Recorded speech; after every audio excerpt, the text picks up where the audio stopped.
Emanu-El. It's with an organization called Include NYC. Ellen, what do they do?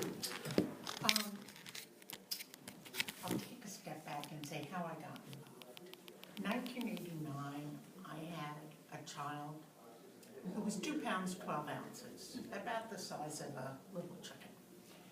And he was born 29 and a half weeks, and we were told he might be blind, he might be deaf, he might have cerebral palsy, he may be developmentally disabled, we don't know, and you're not going to know for a long time.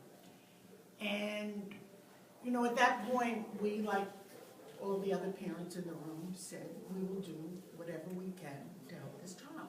And whatever his life will bring, his life will bring. And we will spend every last dime we have to provide the quality of his life and to provide for whatever services might help him. Just to end that story, he's now in medical school, he's great. So you're spending every last time you have. Right. Perfect. Anyway, what got me in this experience, when he was about 2 years old, I said, what happens to all those children who were born, who do not have parents, who have the means, the ability, and the connections that we have to support them with whatever they need, to provide them with the services they need, to help them find the services that are available for them, and to improve their quality of life anyway. And at that time, so I started looking around because I wanted to be involved. And through a number of people, I got involved with an organization which actually rebranded recently to include NYC, but it was called Resources for Children with Special Needs at that time. And it's an organization that provides, initially what we did was we connected people with the resources that were available. Before the internet, and the organization started in '85, before the internet, it was very, very difficult for people to find the resources that were publicly available to treat or otherwise help their children.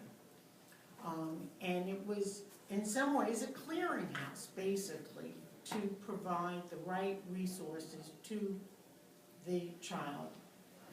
Although there was no means test, 95% of the parents we serve are under the poverty level. And it's an organization that is strictly in the 5 boroughs in New York City. Then when the internet made this information much more available, we kind of retooled.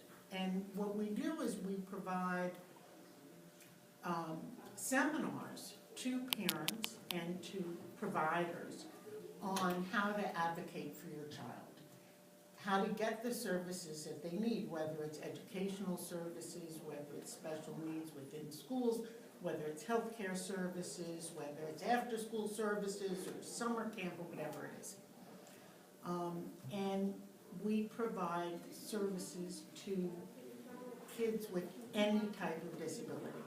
So the organization has 28 employees who are expert in the fields of providing resources and information and advocacy. Then a few years ago, we went even further and we decided to provide direct service and decided that what we wanted to do was to provide direct service to kids themselves in one specific area, which is very interesting, is what Judy was talking to, which we call high school match.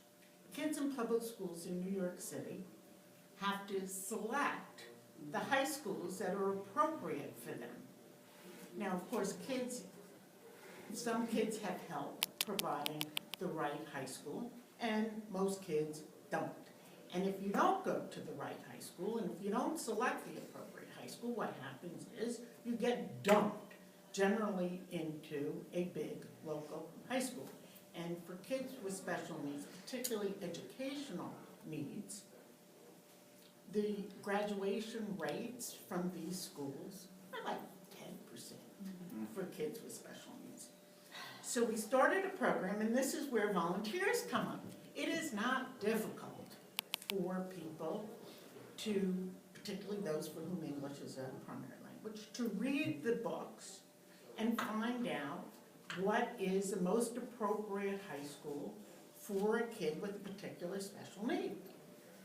But these kids were not being helped. So we have a program, mostly in the South Bronx, where principals have invited us into the schools, where we go in with trained volunteers and staff members and meet with kids and talk about what they need and find the appropriate high school for them, and then help them do the applications to the appropriate high schools. And in the past 4 years, we have followed the kids, and the graduation rates are like 89% now instead of 10%.